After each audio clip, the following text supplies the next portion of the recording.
I want to share today how I'm doing 9 months after bilateral cheilectomy surgery. I've had a lot of people ask me about this, and a lot of people on YouTube and from the videos that we've done before. So let's get into how the last 9 months has been since bilateral cheilectomy surgery.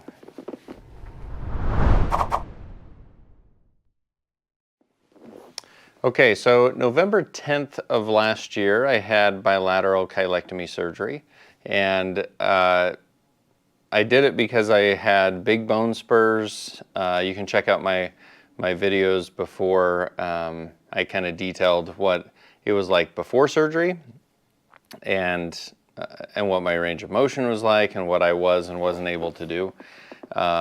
I did it because I was having a lot of pain and a lot of catching and a lot of grinding and stuff like that in my toes, and I really like to do active things, hiking and biking and just and running. I wanted to get back into running, so that's why I had cheilectomy surgery on both sides. Why I had it on both sides at the same time is I didn't want to take I didn't want recovery time to be doubled. The surgeon that I had, he was a great guy, great surgeon, and he let me convince him to do both sides at the same time. He didn't want to, but I convinced him to do both sides at the same time. So you can see the other videos from the journey of before surgery and then the post-op day.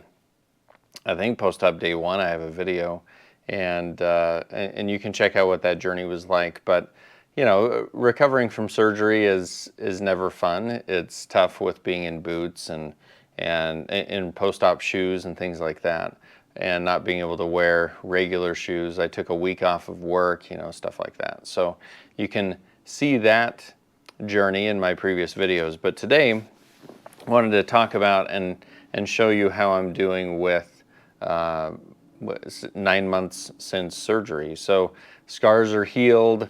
My scars actually look really good, really, I mean, pretty minimal as far as they're not raised or anything like that. I think I healed pretty well scar-wise. And yeah, healing took place well. Most of my patients who know that I had this surgery, if they see my toes, they're like, oh, that doesn't look that bad. That doesn't look like that bad of a scar. So healing-wise, it did well. One of the main reasons that I did cheilectomy surgery was because of the lack of range of motion. So when I would run, when I would walk, when I would do those things, I was noticing that it was starting to affect how I was walking, and it was also painful. So when I would do those activities, I would have a lot of pain afterwards. Especially if I would go like hiking or running, I would come home and I would just, my feet would just ache for the next day. So as far as range of motion, let me show you range of motion wise what I have now. Okay, right side, you can see the scar here. Actually looks pretty good. Oh, and I do wear chacos, if you can see my tan line. Chacos tend to go right over that scar, and as it was healing, that was pretty uncomfortable. That didn't pop open, but it rubbed a raw spot in that a few times. So there's the scar. As far as my motion goes, if we look, so this joint motion is still good there, but that's not the joint that I had the cheilectomy on. This is the joint, and there's neutral. We get to about there. It's not painful, but it's still pretty dang stiff. So that's how much motion I have. Definitely not as painful, definitely not as crunchy. If we look at the other side, there's the scar on my left. And here's zoom out a little bit, my range of motion at my left. That one's a little more uncomfortable, but I think think I need more range on those toes. Actively, this is how much I've got.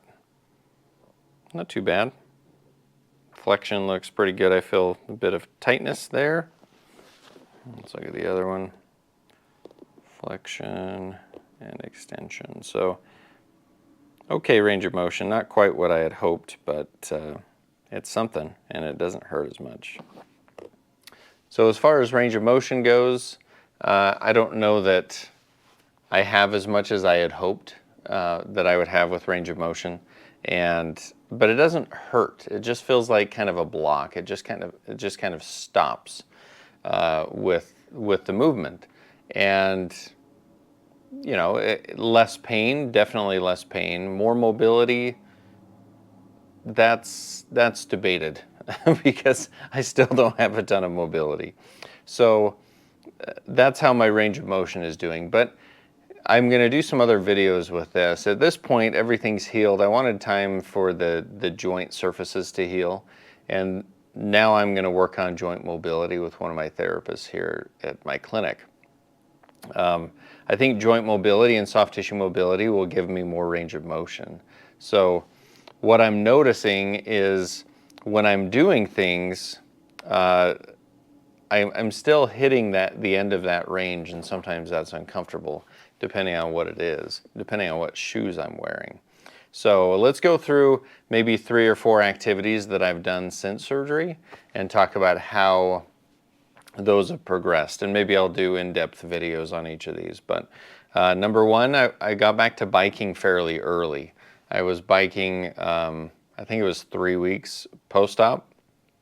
I like to mountain bike, and the beauty of mountain bike shoes is the sole is very rigid, and so my toe doesn't have to bend a whole lot when it's in a mountain bike shoe. It's held pretty stable, and I'm pushing through the ball of my foot, and I'm not bending my toe. So 3 weeks after, I was mountain biking in St. George, Utah, on some really fun trails. After 4 months, I did an epic long-distance mountain bike trip called, well, it was a race called True Grit. It's in St. George, and it was 46 miles. Of really technical mountain bike trails. So that's what I was doing at 4 months with mountain biking. I mountain bike pretty much 3, maybe 4 times a week at this point, and I don't feel like my toes hold me back at all with that.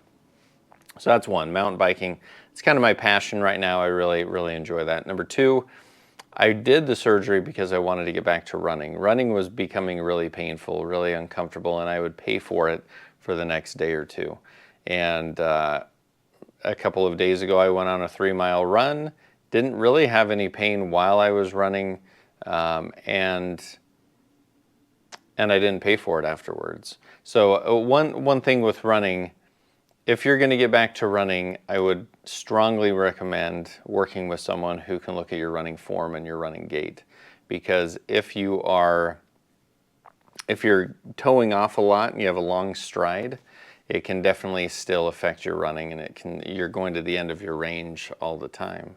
If you shorten your stride and you can reduce the toe off, then mechanics-wise, you're not stressing the joint, and you can still run fairly fast and with less pain. So I would strongly recommend working with someone who does running analysis. We do that here, and I love doing that with people who want to get back into running after something like this. So number 3, I really like to hike, and hiking was pretty painful before. I would say hiking, depending on how much elevation and how rocky it is, still isn't my favorite. I still get some pain with, stepping on a rock and having my toes bend backwards and stuff like that. I think you can mitigate that with some stiffer soled shoes.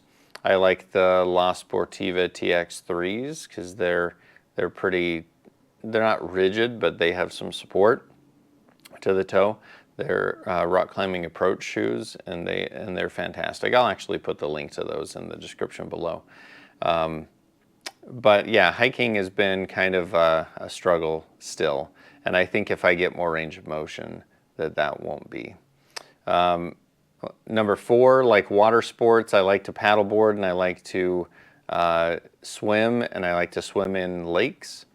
And I would say that's still been in the water and on rocky bottoms. That's still pretty uncomfortable, but I think paddleboarding is actually a really good workout for your feet, because as you're standing on the paddleboard, your feet are working to stabilize you, and because most of them have a little bit of foam on them, they're actually pretty comfortable on my feet. As far as everyday life, I don't notice my toe pain that much in everyday life, unless I've really kicked it up with some other things. I don't notice it. I have gone backpacking, so I've had a 40-pound load on me, and I've gone in the Uinta Mountains in Utah, pretty significant distance, and my toes have held up. They're a little bit sore at the end of that. So, oh, and I did get back to skiing. I went skiing twice this last year. So I was probably about 4 months out from surgery when I went skiing. Getting my feet into the ski boots, a little bit of a challenge. If you have rear entry boots, that's actually a little bit easier. But my feet felt like they did fine.